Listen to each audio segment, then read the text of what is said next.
السلام عليكم ورحمة الله.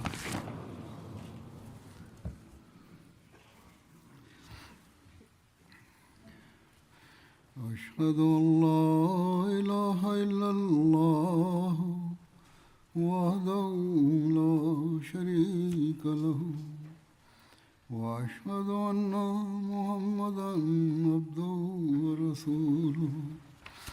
أما بعد فأعوذ بالله من الشيطان الرجيم. بسم الله الرحمن الرحيم. الحمد لله رب العالمين الرحمن الرحيم مالك يوم الدين إياك نعبد وإياك نستعين اهدنا الصراط المستقيم صراط الذين أنعمت عليهم غير المغضوب عليهم ولا الضالين.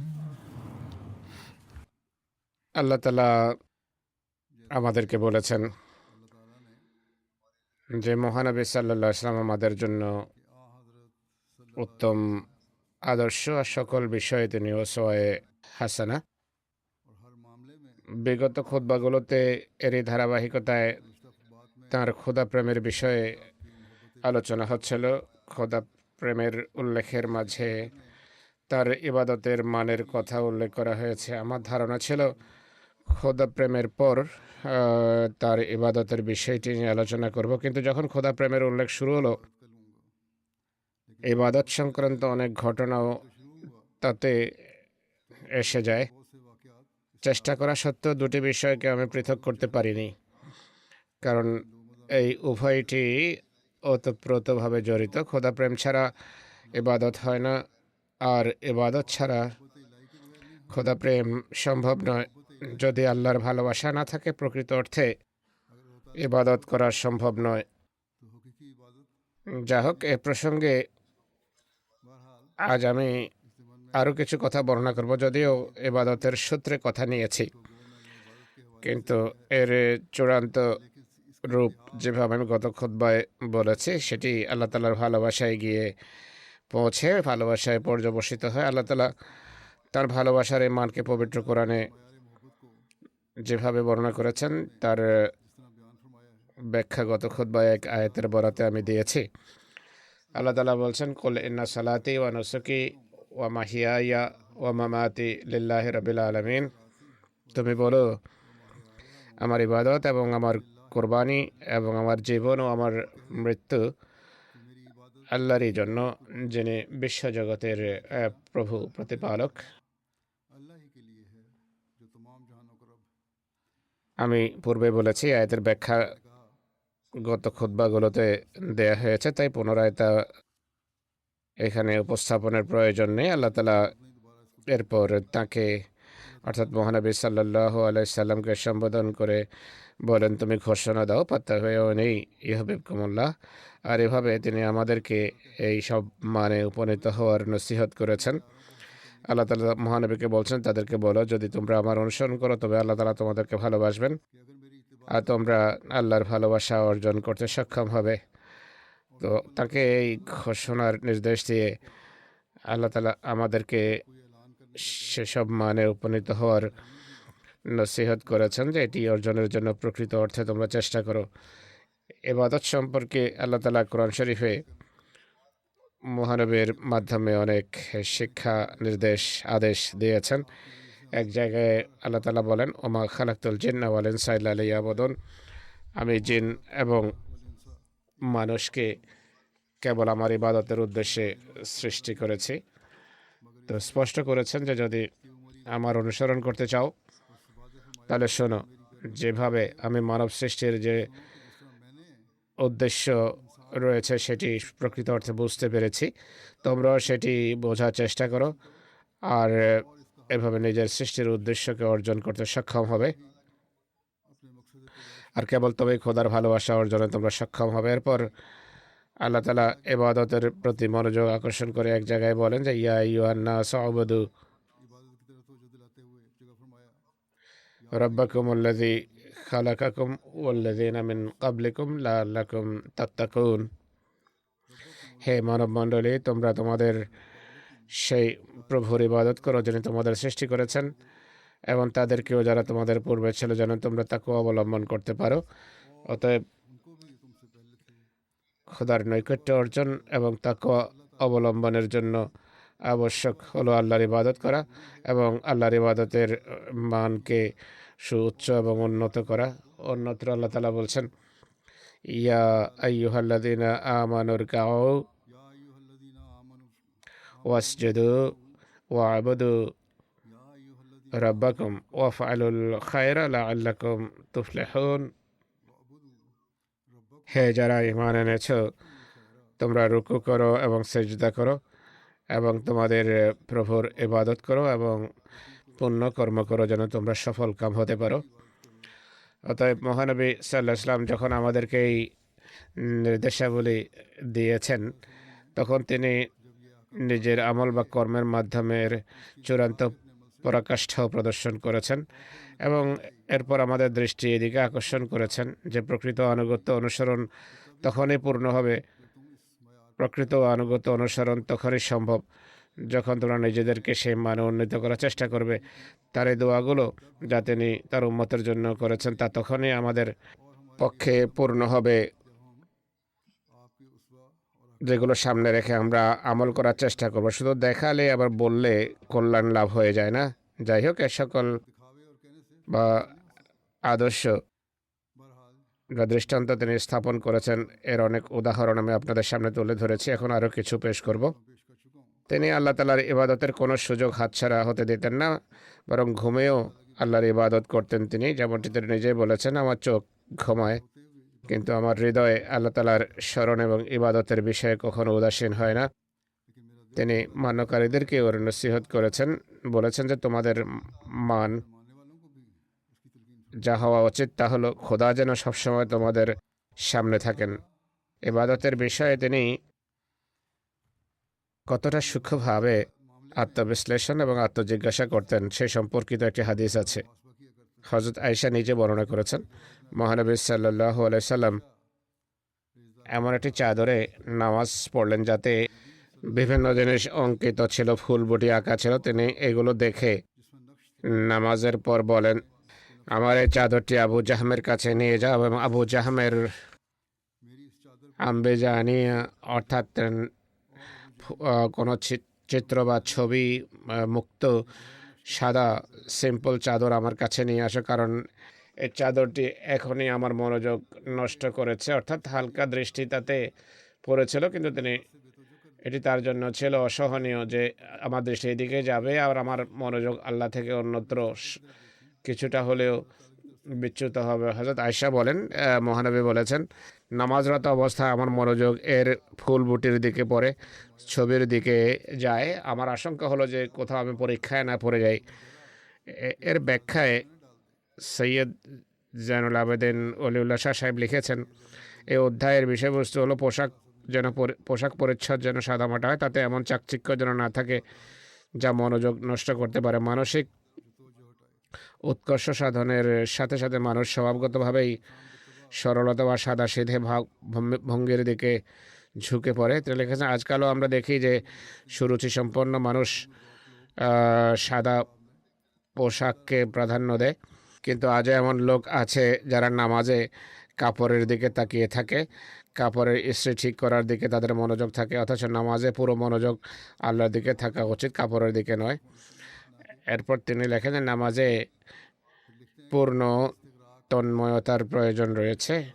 নামাজ তখনই প্রকৃত নামাজ হতে পারে যখন মানুষ তাদের সম্পূর্ণভাবে নিমজ্জিত হয়ে অবগ্রহণ করে নামাজ পড়বে। এই জন্য মহানবী সাল্লাল্লাহু আলাইহি ওয়াসাল্লাম নামাজের আশেপাশে বা নামাজের জায়গায় এমন প্রতিটি জিনিসের অস্তিত্বকে অপছন্দ করেছেন যা তার মনোযোগ নিজের দিকে আকর্ষণ করতে পারে। এটি থেকে বোঝা যায় যে তিনি কত গভীর মনোযোগের সাথে আল্লাহর ইবাদত করতে চাইতেন। এমন কোনো জিনিসের উপর সামান্য দৃষ্টিও যেন না যায় যা আল্লাহর দিক থেকে মনোযোগ সরিয়ে নিতে পারে। আর এ বিষয়ে বিভিন্ন হাদিসে উল্লেখ করা হয়েছে যে সামনে ছবি থাকা উচিত নয়, ছবিযুক্ত কাপড় থাকা উচিত নয়, এমন কোনো পর্দা থাকা উচিত নয় যার উপর ছবি আঁকা থাকবে, কারণ এসব জিনিস নামাজ থেকে মনোযোগ নষ্ট করার কারণ হতে পারে, তাই এগুলো থেকে বারণ করা হয়েছে। নামাজ পড়ার সময় সামনে এমন কোনো পর্দা বা ছবি যেন না থাকে যার দিকে তাকালে মনোযোগ নষ্ট হতে পারে, কিবলামুখী যেন না থাকে এসব জিনিস। একইভাবে তার সুউচ্চ মানের ইবাদতের ক্ষেত্রে সুউচ্চ মানের আরেকটি উল্লেখ দেখা যায়। জাফর বিন মোহাম্মদ পিতার পক্ষ থেকে বলেন, হযরত আয়েশাকে জিজ্ঞেস করা হয়েছে তার ঘরে রাসূলুল্লাহর বিছানা কেমন ছিল। তখন তিনি বলেন তা ছিল চামড়ার, যাতে খেজুরের আঁশ ভরা থাকতো। হযরত হাফসাকে জিজ্ঞেস করা হয়েছিল যে তার ঘরে রাসূলুল্লাহর বিছানা কেমন ছিল। তিনি বলেন তা ছিল পশমের, অর্থাৎ পশুর নরম লোম দিয়ে তৈরি ছিল।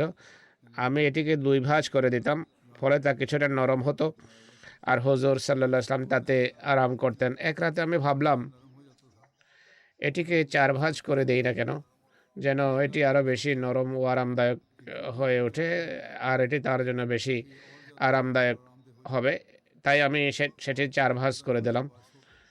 প্রভাতে তিনি বললেন, রাতে তুমি আমার জন্য কি বিছিয়েছিলে?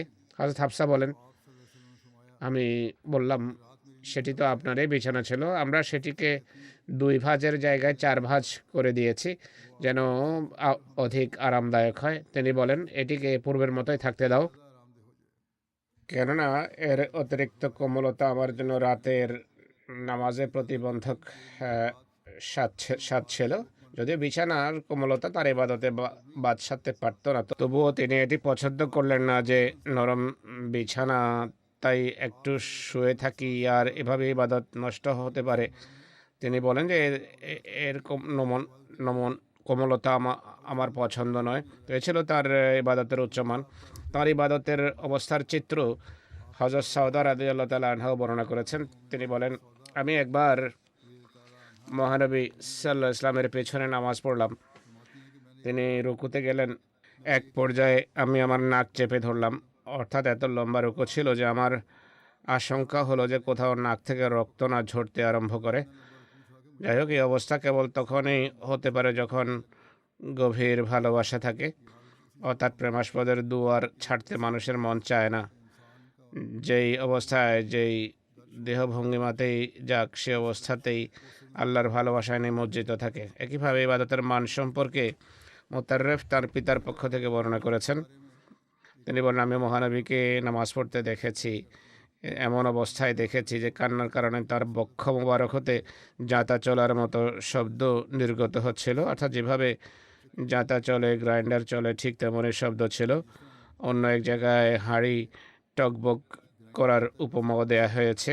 আরেক রওয়ায়েতে আছে, হযরত মুআজ বিন জবল বর্ণনা করেন, আমি এক বাহনে মহানবীর পিছনে বসেছিলাম, আমার এবং তার মাঝে হাওদার পেছনের অংশটি ছিল মাত্র।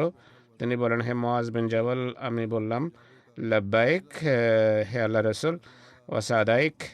এরপর তিনি কিছুক্ষণ সফর অব্যাহত রাখলেন, আবার বললেন, হে মুআজ বিন জবল, আমি আবার নিবেদন করলাম লাব্বাইক, এটি তো আমার সৌভাগ্য যে আমি আপনার সাথে আছি।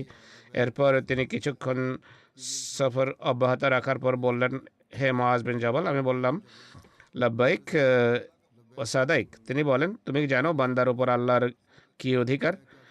আমি বললাম, আল্লাহ এবং তার রাসূল ভালো জানেন। তিনি বলেন, বান্দার উপর আল্লাহর অধিকার হলো তারা যেন তার ইবাদত করে এবং কাউকে তার শরীক না করে। এরপর তিনি কিছুক্ষণ সফর অব্যাহত রেখে বললেন যে, হে মুআজ বিন জবল, আমি বললাম লাব্বাইক হে আল্লাহ রাসূল ওয়া সাদাইক। তিনি বলেন, তুমি কি জানো আল্লাহর উপর বান্দার কি অধিকার? পূর্বে আল্লাহর অধিকারের কথা বলা হয়েছে, এখন বান্দাদের অধিকারের কথা বলা হচ্ছে, অর্থাৎ ইবাদতকারী বান্দা যদি হয় তাহলে কি হবে? আমি বললাম, আল্লাহ এবং তার রাসূলই ভালো জানেন। তিনি বলেন যে বান্দার অধিকার হলো আল্লাহ যেন তাদেরকে শাস্তি না দেন। অতএব মহানবী কেবল নিজের ইবাদতের মান প্রতিষ্ঠা করেননি, বরং সে সমস্ত মান অর্জনের নসিহত করেছেন। বলেন, তোমরা যদি এমন করো তাহলে আল্লাহ তাআলার ভালোবাসা লাভ করবে এবং আল্লাহ তাআলার শাস্তি থেকে তোমরা রক্ষা পাবে। হজরত মসিহ মাউদ আলাইহিসসালাতু ওয়াসসালাম মহানবী সাল্লাল্লাহু আলাইহি ওয়াসাল্লামের প্রশংসায় এক স্থানে বলেন, মহানবী সাল্লাল্লাহু আলাইহি সাল্লাম কোরআন শরীফ প্রচারের জন্য আদিষ্ট ছিলেন, একইভাবে সুন্নত প্রতিষ্ঠার জন্য তিনি আদিষ্ট ছিলেন। যেভাবে কোরআন শরীফ অকাট্য এবং সুনিশ্চিত, একইভাবে মামুলা মুতাওয়াতির অর্থাৎ সুন্নত যা যা মহানবীর সুন্নত থেকে প্রমাণিত, মহানবী জীবন আদর্শ থেকে প্রমাণিত, যার চেইন বা ধারাবাহিকতা হলো নিরবচ্ছিন্ন, এমন রওয়ায়েত। এই উভয় দায়িত্ব, উভয় সেবা মহানবী নিজে করেছেন এবং উভয়টি পালনকে নিজের জন্য অবশ্য কর্তব্য বলে মনে করেছেন। যখন নামাজের নির্দেশ এলো, মহানবী সাল্লাল্লাহু আলাইহি ওয়াসাল্লাম আল্লাহ তাআলার এই বাণীকে নিজের কর্মের মাধ্যমে স্পষ্ট করে দেখিয়েছেন এবং ব্যবহারিক রূপে প্রকাশ করলেন যে ফজরের নামাজের এই রাকাত হলো এই কয়টি, মাগরিবের এই কয়টি, অবশিষ্ট নামাজগুলোর এই হলো রাকাত, কীভাবে হজও করে দেখিয়েছেন। এরপর নিজের হাতে সহস্র সহস্র সাহাবীকে এই কাজ বানতে বাধ্য করে আমল বা কর্মের নিরবচ্ছিন্ন ধারাবাহিকতা কায়েম করেছেন। উম্মতে যে ব্যবহারিক রীতি চলে আসছে আজ পর্যন্ত অব্যাহতভাবে, এরই নাম হলো সুন্নত। আবার লিখছেন যে হাদিস মহানবীর সামনে লেখা হয়নি, তার সংকলন করার কোনো ব্যবস্থাও নেওয়া হয়নি মহানবীর সামনে। মহানবী মসিহ মাউদ সুন্নত এবং হাদিসের পার্থক্য স্পষ্ট করছেন। তিনি বলেন, সুন্নত বেশি গুরুত্বপূর্ণ, হাদিসের মর্যাদা আসবে এরপর। যে হাদিস কোরআন এবং মহানবীর পবিত্র আদর্শের সাথে সাংঘর্ষিক নয়, সেটি সঠিক হাদিস। সুতরাং যেখানে থেকে মহানবীর প্রশংসায় বলছেন যে তার ইবাদতের মান কেমন ছিল, কী ছিল, সেখানে এই কথা স্পষ্ট করেছেন যে তিনি এই সব কিছু করে দেখিয়েছেন আর নিজের অনুসারীদেরকে এর উপর আমল করার উপদেশ দিয়েছেন এবং তাদের উপর তাদের দ্বারা এর উপর আমলও করিয়েছেন। অতএব এটি সেই সুন্নত বা মহানবীর জীবন আদর্শ যা আজ পর্যন্ত আমাদের কাছে পৌঁছেছে। সাহাবায়ে কেরামের যে আদর্শ আমাদের কাছে পৌঁছেছে তা মহানবীর তরবিয়তের কল্যাণে পৌঁছেছে। তিনি সাহাবীদের এমন তরবিয়ত করেছেন যে তাদের ইবাদতের মান ক্রমাগতভাবে উঁচু হয়েছে এবং আল্লাহ তাআলার সাথে ভালোবাসার মানও তাদের উন্নত হয়েছে। এটি সেই আদর্শ যা মহানবী প্রতিষ্ঠা করেছেন, যা সাহাবীরা গ্রহণ করেছিলেন এবং আমাদের জন্য একই নির্দেশ রয়েছে। তিনি তাহাজ্জুদের বিষয়ে অনেক তাকিদপূর্ণ নির্দেশ দিয়েছেন, উপদেশ দিয়েছেন যে তাহাজ্জুদ পড়া উচিত। হযরত মসিহ মাউদ আলাইহিস সালামের ব্যাখ্যায় এক জায়গায় লিখেছেন, মহানবী সাল্লাল্লাহু আলাইহি ওয়াসাল্লাম এই নফলগুলোর প্রতি এতটাই আগ্রহী ছিলেন যে এগুলো নফল হওয়া সত্ত্বেও তিনি রাতে ঘুরে ঘুরে দেখতেন সাহাবীদের মাঝে কে এই নফল পড়ে। শহরের গলিতে রাস্তায় ঘুরে বেড়াতেন। তিনি বুঝতে পারছেন যে কার ঘর থেকে নামাজের আওয়াজ আসছে বা কারা তাহাজ্জুদের জন্য উঠেছে আর কারা পড়ে না। এই খবর নিতে যে কারা তাহাজ্জুদ পড়ছে আর কারা পড়ছে না। আজকাল যদি কাউকে নামাজের ব্যাপারে জিজ্ঞেস করা হয় বা যদি এটি বলা হয় যে মসজিদে নামাজ পড়া উচিত, তুমি কয় বেলার নামাজ মসজিদে এসে পড়ো, তখন মানুষ আপত্তি করা আরম্ভ করে যে এটি আমাদের ব্যক্তিগত বিষয়, আমাদের জিজ্ঞাসা করার তুমি কে? জামাতের এটি জিজ্ঞেস করার দরকার কি? এটি আমাদের এবং আল্লাহ তাআলার মধ্যকার বিষয়। কিন্তু মহানবী সাল্লাল্লাহু আলাইহি ওয়াসাল্লাম তাহাজ্জুদের নামাজেরও খোঁজ খবর নিতেন যে কে কে পড়ছে। একবার তার মজলিসে বা বৈঠকে আব্দুল্লাহ বিন ওমরের কথা উল্লেখ করা হয়। মানুষ বলে যে খুব ভালো মানুষ, তার মাঝে এই গুণাবলী রয়েছে। মহানবী বলেন, হ্যাঁ, সে খুব ভালো মানুষ, কিন্তু শর্ত হলো যদি সে তাহাজ্জুদ পড়ে।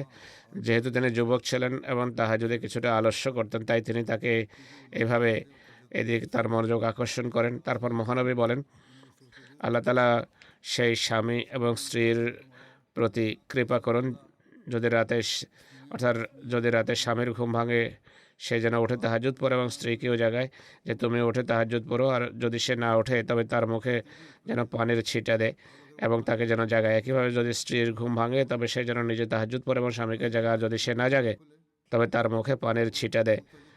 দেখুন, একদিকে মহানবী সাল্লাল্লাহু আলাইহি ওয়াসাল্লাম স্ত্রীর জন্য স্বামীর প্রতি শ্রদ্ধাশীল হওয়া একান্ত গুরুত্বপূর্ণ বিষয় হিসাবে উল্লেখ করেছেন। অন্যদিকে তাহাজ্জুদের জন্য জাগানোর উদ্দেশ্যে যদি পানির ছিটাও মারতে হয় তবে সেটিকেও বৈধ আখ্যা দিয়েছেন।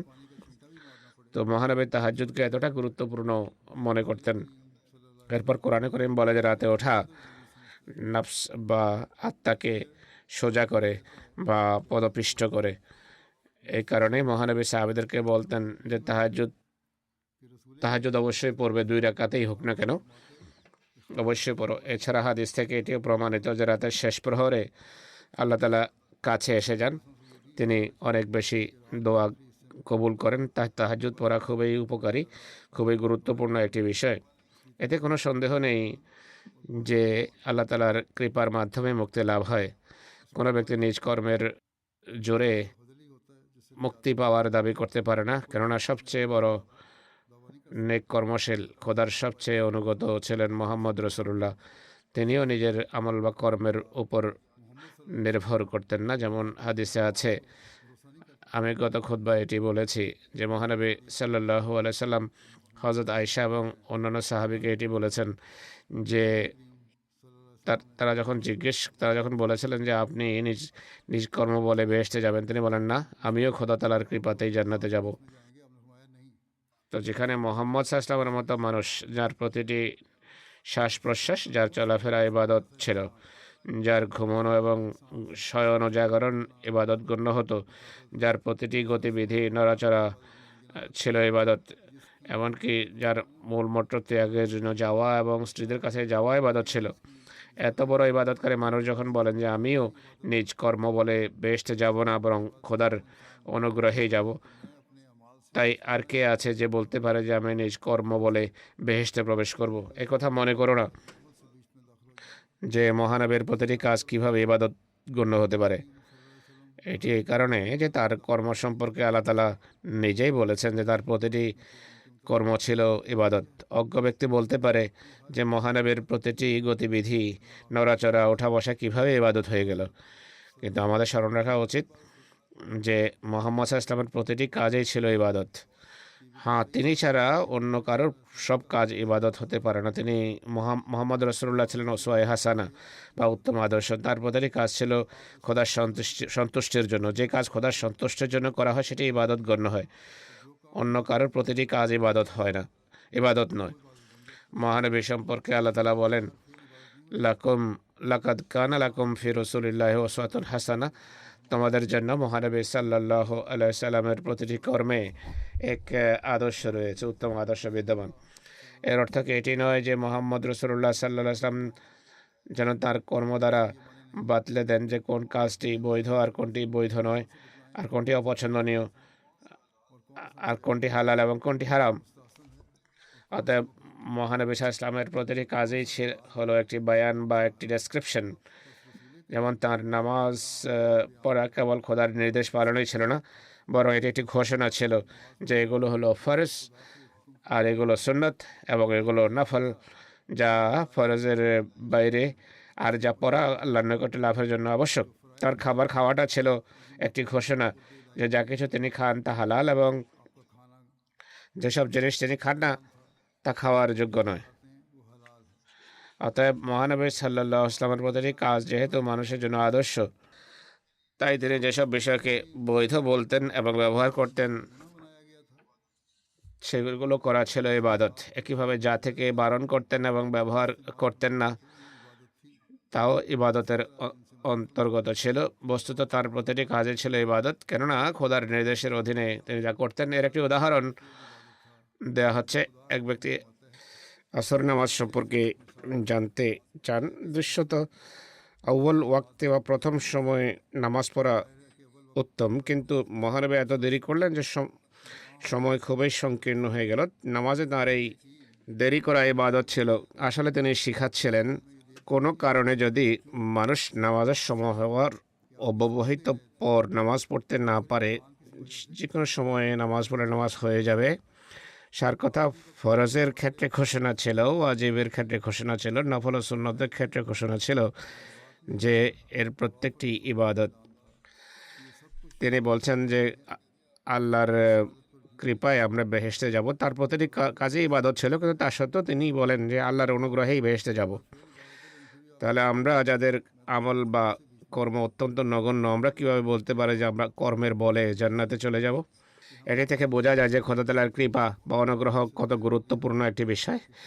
আল্লাহর অনুগ্রহ খুবই গুরুত্বপূর্ণ বিষয়, কিন্তু আল্লাহর ফজল এবং অনুগ্রহের শুধু দাবি করলে অনুগ্রহ লাভ হয়ে যাবে না, তা অর্জনের জন্য কিছু প্রয়োজন রয়েছে।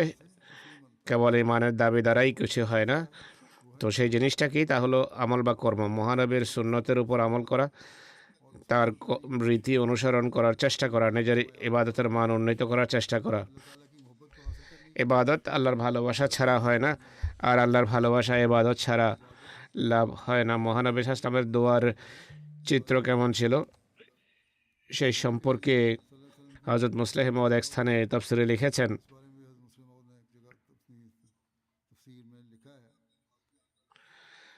হুজুর বলছেন যে আমি নিজের শব্দ ব্যাখ্যা করব। যাই হোক, তিনি বলেছেন যে অনেকেই আছে যারা দোয়া করে কিন্তু তাদের চোখ, তাদের হৃদয়, তাদের মস্তিষ্ক, তাদের বক্ষ দোয়ার অনুকূলে থাকে না, দোয়ার সাথে চলে না। তারা দোয়া করে কিন্তু চোখ অন্য কোথায় থাকে, হৃদয় অন্য কোনো স্থানে, মস্তিষ্ক অন্য কোনো জায়গায়। বক্ষে সেই ভালোবাসা থাকে না যা থাকা উচিত, খোদা তাআলার জন্য সেই ভালোবাসা থাকে না। এর ফলাফল কি দাঁড়ায়? ফলাফল এটি দাঁড়ায় যে যেহেতু এই বিষয়গুলো দোয়ার সাথে চলছে না, এর সমর্থন করছে না, তাই সেই দোয়া কেবল বাহ্যিক দোয়াই হয়। তার চোখ অশ্রু সজল হয় না, তাদের হৃদয় বিগলিত হয় না। দোয়া করার সময় চোখ অশ্রু সজল হওয়া উচিত, হৃদয় বিগলিত হওয়া উচিত, মন মস্তিষ্ক একমুখী হয়ে নিবিষ্ট চিত্তে খোদামুখী হওয়া উচিত। যখন বক্ষ আবেগে পূর্ণ না হবে, আবেগের টকবক না করবে, এর ফলাফল কি হবে? তাদের দোয়া ঠিক সেভাবেই বাতাসে উড়ে যাবে, যেভাবে ধুলাবালি বাতাসে উড়ে যায় বা হারিয়ে যায়। মহানবীর চেয়ে বেশি স্বাধীন চেতা বা তার চেয়ে বেশি স্বাধীন আর কি হবে? কিন্তু তার সম্পর্কে বর্ণিত হয়েছে যে তিনি যখন দোয়া করতেন তার বক্ষ থেকে অনেক সময় এমনভাবে আওয়াজ বের হতো যেন হাড়ি টকবক করে ফুটছে, আর এতটাই কাঁদতেন যে তার পবিত্র দাড়ি ভেজে যেত। কিন্তু অনেক লোক আছে যারা নিজেদের স্বভাব অনুযায়ী খোদা তাআলার সাথে অহংকার করে এবং দোয়ার সময় কান্নাকাটি করা পছন্দ করে না।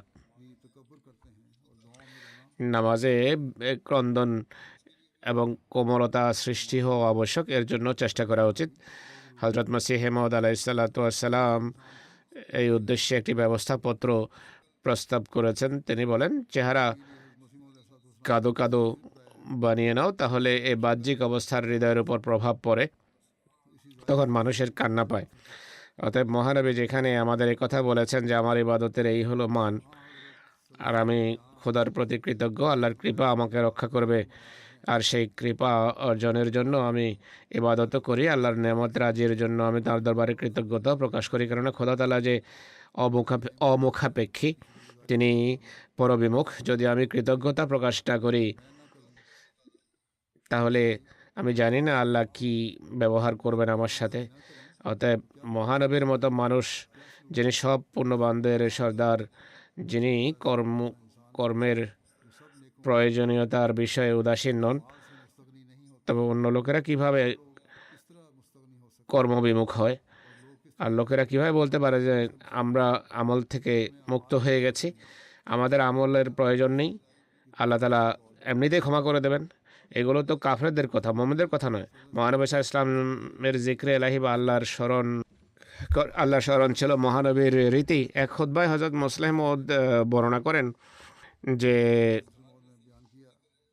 জিকিরগুলোর একটি ধরন ঘুমানোর সময় দেখা যায়। মহানবী ঘুমানোর সময় আয়াতুল কুরসি, সূরা ইখলাস, সূরা ফালাক এবং সূরা নাস,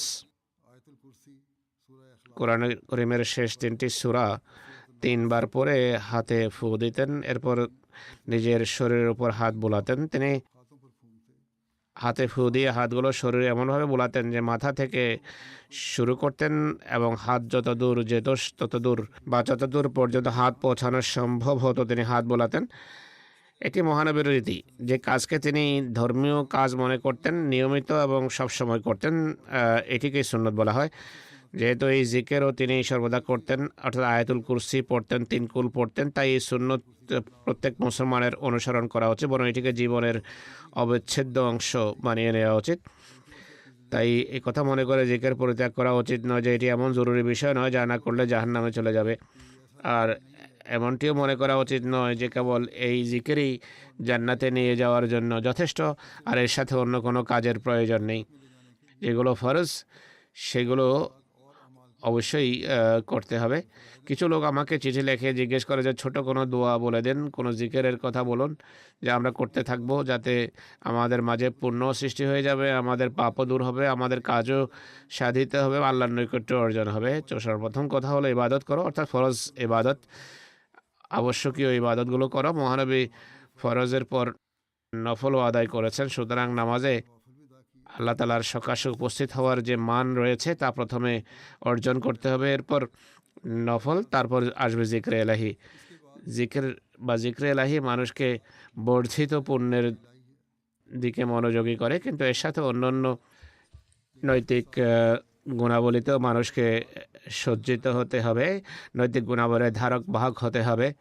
আল্লাহর নৈকট্য অর্জনের জন্য, নিজের সমস্যার সমাধান এবং দোয়া গৃহীত হওয়ার জন্য আবশ্যক হলো আল্লাহর প্রতিটি নির্দেশ মেনে চলা, আর সেভাবে করা যেভাবে হজরত রসুল্লাহ সাল্লাল্লাহু আলাইহি ওয়াসাল্লাম করে দেখিয়েছেন। এর জন্য চেষ্টা করা উচিত, আর পুরো সুন্নত মহানবীর অনুকরণ করা উচিত। যাই হোক, জিক্রে এলাহি সম্পর্কে ধারণা করা উচিত নয় যে এগুলো ছেড়ে দিলে বা বাদ দিলে জাহান্নামে চলে যাব, আর এটি মনে করা উচিত যে কেবল জিক্রে এলাহির মাধ্যমে জান্নাতে চলে যাব বা আমাদের সব সমস্যার সমাধান হয়ে যাবে।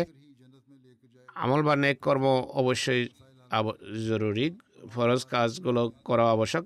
মহানবী যেখানে নিজের উন্নতির জন্য জিক্রে এলাহির মুখাপেক্ষী ছিলেন, তাই আমরা কিভাবে বলতে পারি যে আমাদের এই ধরনের জিকের বা আল্লাহ তালাকে এভাবে স্মরণ করার প্রয়োজন নেই? মহানবীর রীতি ছিল তিনি সবসময় ঘুমানোর পূর্বে আয়াতুল কুরসি এবং 3 কুল 3 বার পড়তেন, যেভাবে বলা হয়েছে। এরপর হাতে ফু দিয়ে শরীরে হাত বোলাতেন।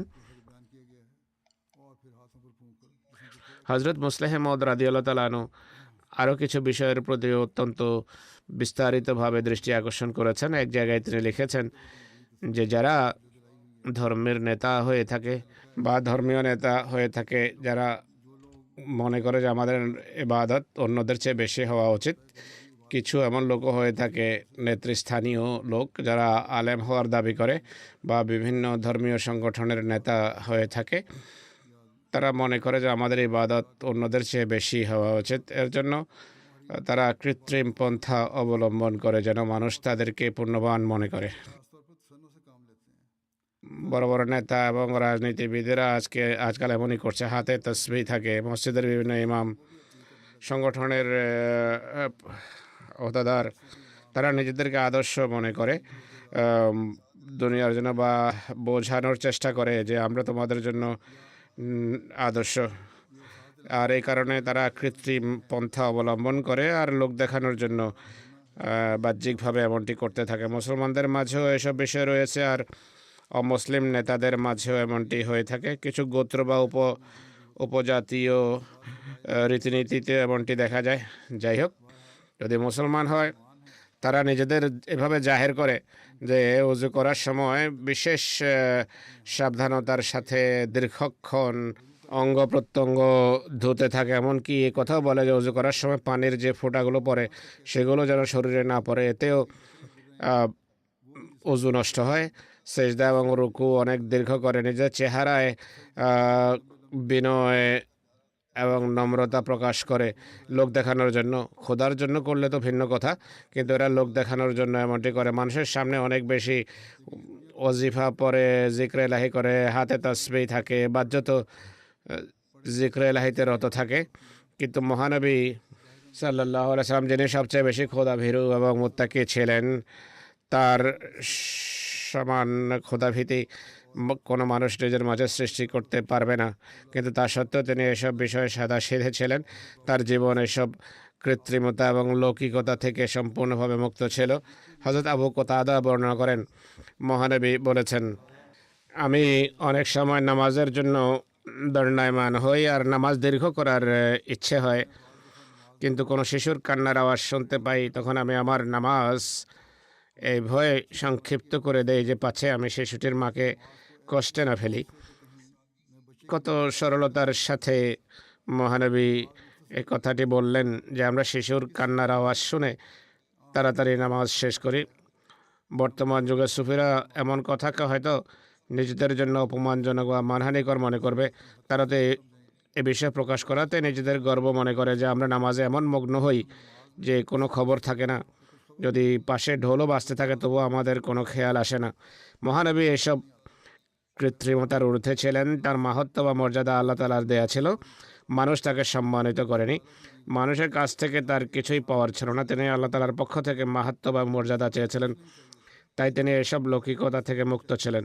এই চিন্তা কেবল তারাই করতে পারে যারা মানুষকে সম্মানদাতা মনে করে। এই লোক দেখানো ভাব কেবল তাদেরই হতে পারে যারা মানুষকে ইজ্জত দানকারী বা সম্মান দানকারী মনে করে। যারা আল্লাহ তাআলাকে সম্মানদাতা মনে করে, যেভাবে মহানবী তার আদর্শের মাধ্যমে দেখিয়েছেন, তারা কখনো এমনটি মনে করে না। তাদের ভিতর সরলতা থাকে এবং থাকা উচিত। হযরত আনাস রাদিয়াল্লাহু তাআলা আনহু বর্ণনা করেন, একবার তাকে অর্থাৎ হযরত আনাসকে জিজ্ঞেস করা হয়, মহানবী কি কখনো জুতো পরে নামাজ পড়তেন? একদিকে ইবাদত করতে হবে, ইবাদতের ভালো মান থাকতে হবে, কিন্তু যেখানে সহজ করার প্রয়োজন আছে ধর্মকে, সেখানে সহজও আছে। আসরের নামাজের কথা আমি বলেছি, তিনি প্রতিটি দিক সামনে রাখতেন, কিন্তু আসল বিষয় হলো আল্লাহর ইবাদত দৃষ্টিপটে রাখতে হবে, দৃষ্টিতে থাকতে হবে, আল্লাহর সন্তুষ্টি লক্ষ্য হওয়া উচিত। যা হোক, তাকে জিজ্ঞেস করা হলো যে মহানবী কি জুতা পরে নামাজ পড়তেন? তিনি জবাব দিলেন, হ্যাঁ, তিনি পড়ে নিতেন। এই ঘটনা থেকে জানা যায় যে তিনি কৃত্রিমতা এড়ানোর ব্যাপারে খুব সাবধান ছিলেন। মুসলমান যারা ঈমান ও ইসলাম সম্পর্কে অজ্ঞ এবং ইসলামের শিক্ষা সম্পর্কে অজ্ঞ, তারা যদি কাউকে জুতা পরে নামাজ পড়তে দেখে তাহলে হইচই শুরু করবে। যতক্ষণ না কেউ তাদের ধারণা অনুযায়ী সেসব শর্ত পূরণ করবে, তারা তা দেখাও পছন্দ করে না। কিন্তু আমাদের জন্য উত্তম আদর্শ হলেন মহানবী। তার রীতি ছিল তিনি বাস্তবতা বা আসল পরিস্থিতি দেখতেন, কৃত্রিমতার অনুসরণ করতেন না। অবস্থা আজও একই। আমাদের এক আহমদী আমাকে লিখেছে, এক বিরোধী মৌলবি তাকে বলল, তুমি এই কালিমা পড়ছো বা অমুক কথা বলছো। সে আরও বলে, তুমি তো নামাজ পড়ো না, নামাজ পড়তে জানো না, কোরআনও পড়ো না, তুমি কি জানো? তোমার এই জিনিসের সাথে কী সম্পর্ক? সে বলে, নামাজ পড়তে জানি বা না জানি, তুমি যেহেতু আহমদী, মির্জাই, কাদিয়ানি, তাই তোমার এগুলো করা উচিত না। এই হলো এদের অবস্থা। আমাদের বিরোধীরা কোনো নেক কর্মের উপর প্রতিষ্ঠিত নয়। যাই হোক, খোদার ইবাদতের জন্য পবিত্রতা ও পরিচ্ছন্নতা হলো শর্ত। কোরআন এবং হাদিস থেকে এটি প্রমাণিত। তাই যে জুতা পবিত্র, পরিচ্ছন্ন, সাধারণ জায়গায় যেখানে নোংরা হওয়ার ভয় থাকে, সেই জুতা পরে প্রয়োজনে নামাজ পড়লে কোনো অসুবিধা নেই। এটি করে উম্মতে মুহাম্মদিয়ার উপর অনেক বড় এহসান করেছেন মহানবী। তাদেরকে ভবিষ্যতের কৃত্রিমতা এবং লৌকিকতা থেকে তিনি রক্ষা করেছেন। এই উত্তম আদর্শ থেকে সেই সব লোকের শিক্ষা নেওয়া উচিত যারা আজকাল এইসব বিষয় নিয়ে ঝগড়া করে এবং লৌকিকতার অনুসরণ করে। যে কাজের মাধ্যমে খোদা তাআলার মাহাত্ম্য এবং সম্মানে কোনো হানি ঘটে না, সে কাজ করলে কোনো ক্ষতি নেই। এরপর নামাজ কায়েম করা খুবই গুরুত্বপূর্ণ একটি বিষয়। নামাজ পড়া, অন্যদের পড়ানো, নিষ্ঠার সাথে অজু করে গভীর আগ্রহ উদ্দীপনার সাথে ধীরে ধীরে জামাতের সাথে পুরো শর্ত সাপেক্ষে নামাজ পড়া এর অন্তর্গত। হাদিসে আছে, নামাজ খোদা বান্দার মাঝে সাক্ষাতের একটি মাধ্যম হয়ে থাকে, অর্থাৎ এর মাধ্যমে খোদার যে বৈশিষ্ট্য রয়েছে, নবীর মাধ্যমে যা আল্লাহ সৃষ্টি করতে চান তা মোমেনদের জীবনে সৃষ্টি হয় এবং তারা খোদার রঙে রঙিন হয়ে যায়। মহানবী সাল্লাল্লাহু আলাইহি ওয়াসাল্লাম বা জামাত নামাজ পড়ার প্রতি এতটাই গুরুত্ব দিতেন যে একবার তার কাছে একজন অন্ধ ব্যক্তি এসে নিবেদন করে যে, হে আল্লাহ রসুল সাল্লাল্লাহু আলাইহি ওয়াসাল্লাম, আমার ঘর মসজিদ থেকে অনেক দূরে, আর যেহেতু মসজিদে পৌঁছাতে আমার অনেক কষ্ট হয়, তাই আপনি যদি অনুমতি দেন আমি বৃষ্টির দিনগুলোতে আমার ঘরেই নামাজ আদায় করে নিতে পারি। মদিনায় ঘরবাড়ি কাঁচা ছিল, বৃষ্টির কারণে অলিগুলোতে পানি জমে যেত, ঘরবাড়ির দেয়াল ঘেঁষে ঘেঁষে চলতে হতো। কিন্তু সেখানে দেয়ালগুলোকে বৃষ্টির পানি থেকে বাঁচানোর জন্য রীতি ছিল যে দেয়ালের সাথে পাথর রেখে দেওয়া হতো, যেন বৃষ্টির পানি দেয়ালে লেগে কাঁচা দেয়ালগুলোর ক্ষতি না হয়। অন্ধ সাহেব বলেন যে আমি পানির কারণে রাস্তার মাঝ দিয়ে চলতে পারে না, রাস্তার কিনারা দিয়ে চলা সম্ভব নয়, সেখানে পাথর রয়েছে, খোঁচা খাওয়া, আহত হওয়ার আশঙ্কা রয়েছে। আমি কি ঘরে নামাজ আদায় করে নিতে পারি? মহানবী বলেন, ঠিক আছে, পড়ে নিও, কোনো অসুবিধা নেই যদি তোমার এই সমস্যা থেকেই থাকে। সেই সাহাবের সেখান থেকে চলে যাওয়ার কিছুক্ষণ পর মহানবী সাহাবিদেরকে বলেন যে ওকে একটু ফিরিয়ে আনো। যখন তিনি ফিরে আসেন, মহানবী তাকে বলেন, তোমার ঘরে কি আজানের আওয়াজ পৌঁছায়? তিনি বলেন, জি হে আল্লাহ রসুল, আজানের আওয়াজ তো আমার ঘরে পৌঁছে। তিনি বলেন, যদি আজানের আওয়াজ তোমার ঘরে পৌঁছায় তবে মসজিদে আসার সময় হোঁচট খেলেও, আহত হলেও মসজিদে তোমার অবশ্যই আসা উচিত। হজরত মসিহ মাউদ আলাইহিস সালাম বলছেন, আমি আবারও বলছি যে আল্লাহ তাআলার ভালোবাসার বৃক্ষ তার ভিতর সৃষ্টি হয়ে বড় হবে এবং তাতে এমন সব সুমিষ্ট ও পবিত্র ফল ধরবে যা অকুলুহা দায়মনের পরিপূরণ স্থল বা প্রতিচ্ছবি। মনে রেখো, এটি সেই স্থান বা সেই মোকাম যেখানে সুফিদের আধ্যাত্মিক সফরের সমাপ্তি ঘটে। এক পূর্ণবান ব্যক্তি যখন এখানে পৌঁছে সে খোদা তাআলারই বিকাশ দেখে। তিনি বলেন, তাআব্বুদ বা ইবাদতের অবস্থার সংশোধনের নামেই হলো প্রকৃত ইবাদত। এমন অবস্থা যেখানে আল্লাহর কথা হৃদয়ে থাকে, তার ইবাদত করার সময় আল্লাহ যদি সামনে থাকেন তাহলে সেটি প্রকৃত ইবাদত। তিনি বলেন, ইন্নানী লাকুম মিনহু নাযীরুন ওয়া বাশীর। মহানবী সাল্লাল্লাহু আলাইহি ওয়াসাল্লামের পক্ষ থেকে বলা হয়েছে এটি, যে আমি তোমাদের জন্য তার পক্ষ থেকে সতর্ককারী ও সুসংবাদদাতা। হযরত মসিহ ইসলাম বলছেন যে যেহেতু এই তাআব্বুদ অর্থাৎ কামেল ইবাদত বা আল্লাহর পূর্ণ বান্দা হয়ে যাওয়ার যে কাজটি, এটি অসাধারণ একটি কাজ, অনেক মহান কাজ। মানুষ কোনো উত্তম আদর্শ এবং পূর্ণাঙ্গ নমুনা ছাড়া তা করতে সক্ষম নয়। কোনো আধ্যাত্মিক শক্তি বা পবিত্র সত্তার পূর্ণাঙ্গ প্রভাব ছাড়া তা হতে পারে না। এই কারণে মহানবী বলেন যে আমি সেই খোদার পক্ষ থেকে সতর্ককারী ও সুসংবাদদাতা হয়ে এসেছি। যদি আমার আনুগত্য করো এবং আমাকে গ্রহণ করো তবে তোমাদের জন্য বড় বড় সুসংবাদ রয়েছে, কারণ আমি বশীর। আর যদি আমাকে প্রত্যাখ্যান করো তবে মনে রেখো আমি নজির হয়ে এসেছি। তখন তোমাদেরকে বড় বড় শাস্তি ও দুঃখের এবং কষ্টের সম্মুখীন হতে হবে। অতএব এটি সেই বিষয় যা আমাদের গভীরভাবে ভেবে দেখা উচিত। আমরা মহানবী সাল্লাল্লাহু আলাইহি ওয়াসাল্লামকে উত্তম আদর্শ মেনেছি, তাকে আমরা সুসংবাদদাতা হিসাবে মেনেছি, গ্রহণ করেছি। এই সুসংবাদ তখনই আমরা লাভ করতে সক্ষম হব যদি প্রকৃত অর্থে ইবাদত করি এবং তার উত্তম আদর্শ অনুকরণের ক্ষেত্রে সেই মানে উপনীত হওয়ার চেষ্টা করি, প্রকৃত মানে উপনীত হওয়ার চেষ্টা করি। স্মরণ রাখা উচিত, এই চেষ্টার জন্য ত্যাগ স্বীকার করতে হয়, জেহাদ করতে হয়। কিছু লোক বলে যে 5 বেলার নামাজ পড়ার চেষ্টা করছি, যদি তাদের জিজ্ঞেস করা হয় তারা বলে আমরা চেষ্টা করি। এটি আসলে আত্মপ্রতারণা বই কি। যদি প্রকৃত চেষ্টা থাকে তবে চিন্তা থাকে, উৎকণ্ঠা থাকে, তা আমাদের প্রত্যেকের আত্মজিজ্ঞাসা করা উচিত যে আমরা সত্যিকার অর্থে চেষ্টা করছি কিনা। হযরত মসিহ মাউদ আলাইহিস সালাম বলেন, মহানবী সাল্লাল্লাহু আলাইহি ওয়াসাল্লামের ইবাদত কেমন ছিল? তিনি হেরার গুহায়, যেখানে বন্য পশু, সাপ ও চিতা ইত্যাদির বিপদ ছিল, সেখানে চলে যেতেন। এর কথা পূর্বেই বলা হয়েছে যে সেখানে তিনি গিয়ে দোয়া করতেন। এটি বর্ণনা করার পর তিনি বলেন যে নিয়ম হলো, যখন একদিকের আকর্ষণ খুব বেড়ে যায় অন্য দিকের ভয় তখন মন থেকে দূর হয়ে যায়। আল্লাহ তাআলার ভালোবাসার আকর্ষণ বেড়ে গেলে, ইবাদতের দিকে মনোযোগ নিবদ্ধ হলে, তখন জাগতিক বিষয়াদির ভয় আর থাকে না। তিনি উদাহরণ দিয়েছেন যে কিছু নারী যাদের স্বভাব খুবই ভীরু হয়ে থাকে, দেখা গেছে কোনো সন্তানের অসুস্থতার সময় অন্ধকার রাতে প্রয়োজনে এমন জায়গায় চলে যায় যেখানে দিনের বেলাও যাওয়া তাদের জন্য কঠিন। তিনি বলেন, যখন খোদাভীতি এবং ভালোবাসা প্রাধান্য বিস্তার করে তখন বাকি সব ভয় ও ভালোবাসা উবে যায়। এমন দোয়ার জন্য নির্জনতা আবশ্যক। এই পূর্ণ সম্পর্কের সাথেই নূর বা জ্যোতি প্রকাশ পায়। আর প্রতিটি সম্পর্ক একটি সতর বা পর্দা চায়, এটা গোপন সম্পর্ক থাকলেই তা প্রকাশিত হয়। তিনি বলেন যে ইবাদত যেন আল্লাহর জন্য হয়, লোক দেখানোর জন্য না হয়। আনুগত্য, ইবাদত ও সেবায় যদি ধৈর্য অবলম্বন করো তবে খোদা কখনো ব্যর্থ করবে না। ইসলামে এমন হাজার হাজার লোক অতিবাহিত হয়েছেন যাদেরকে মানুষ কেবল তাদের আলো দেখেই চিনেছে। তাদের প্রতারকদের মতো গেরুয়া কাপড় কিংবা লম্বা চোগা বা বিশেষ স্বাতন্ত্র্যমণ্ডিত পোশাকের প্রয়োজন নেই। আর খোদার পূর্ণবান বান্দারা এমন উর্দি পরেননি যে কোনো চোগা পরে এটি প্রকাশ করবে যে আমরা অনেক বড় ফকির, বড় নেক, বড় পূর্ণবান। মহানবী সাল্লাল্লাহু আলাইহি ওয়াসাল্লামের এমন কোনো বিশেষ পোশাক ছিল না যার দ্বারা তিনি সাধারণ মানুষের মাঝে একটা স্বাতন্ত্রতা সৃষ্টি করবেন। বরং একবার এক ব্যক্তি হযরত আবু বকরকে পয়গাম্বর মনে করে তার সাথে মুসাফা করলো এবং সম্মান ও শ্রদ্ধা প্রদর্শন করতে লাগলো। অবশেষে হযরত আবু বকর উঠে মহানবী সাল্লাল্লাহু আলাইহি ওয়াসাল্লামকে পাখা দিয়ে বাতাস করতে লাগলেন। নিজের কথার মাধ্যমে নয় বরং কাজের মাধ্যমে বুঝিয়েছেন যে মহানবী সাল্লাল্লাহু আলাইহি ওয়াসাল্লাম ইনি, আমি তো তাঁর সেবক। যখন মানুষ খোদার দাসত্ব করে তখন তার রঙিন কাপড় পরার বা বিশেষ কোনো বেশ ধারণ করার, মালা ইত্যাদি ঝুলিয়ে চলার কি প্রয়োজন? অর্থাৎ গহনা বা পুঁতির মালা গলায় পরে নেয়, হাতে লম্বা লম্বা তসবিহ থাকে।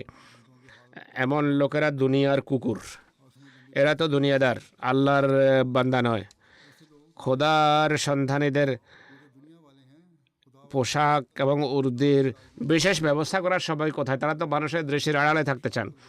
কোনো কোনো লোককে আল্লাহ তাআলা নিজের প্রজ্ঞার কারণে বাইরে টেনে আনেন নিজের খোদাইর প্রমাণ দেওয়ার জন্য। মহানবীর কিন্তু এমন কোনো আকাঙ্ক্ষা ছিল না যে লোকেরা তাকে পয়গাম্বর বলবে বা তার আনুগত্য করবে। এই কারণেই তিনি সেই গুহায়, যা কবরের চেয়েও বেশি সংকীর্ণ ছিল, গিয়ে ইবাদত করতেন। আর কখনোই এই ইচ্ছা ছিল না যে সেখান থেকে বাইরে আসবেন। অবশেষে আল্লাহ তাআলা নিজের বিশেষ প্রজ্ঞার অধীনে তাকে স্বয়ং বাইরে নিয়ে এলেন এবং তার মাধ্যমে পৃথিবীতে নিজের জ্যোতি প্রকাশ করলেন। আল্লাহ তাআলা আমাদেরকে এই আলো থেকে, এই জ্যোতি থেকে কল্যাণ লাভ করার তৌফিক দিন। আল্লাহ তাআলার ইবাদত সত্যিকার অর্থে করার তৌফিক দান করুন, আর তার উত্তম আদর্শ অনুসরণ করার আমাদেরকে তৌফিক দিন। আর আল্লাহ তাআলা আমাদেরকে তার উত্তম আদর্শের উপর চলার আর প্রকৃত অর্থে চলার চেষ্টা করার সুযোগ দিন। আল্লাহুম্মা আমিন। हकीकी रंग में चलने की कोशिश की तौफीक अता फरमाए।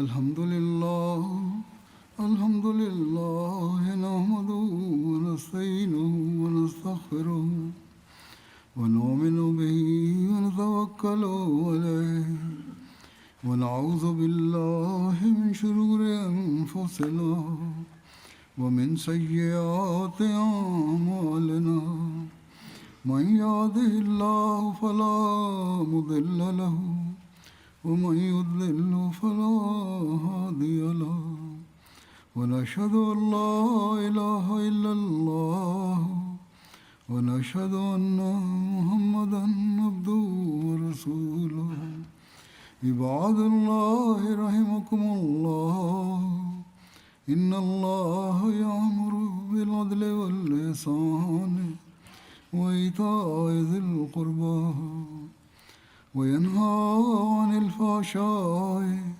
والمنكر والبغي يعظكم لعلكم تذكرون اذكروا الله يذكركم وادعوه يستجب لكم ولذكر الله أكبر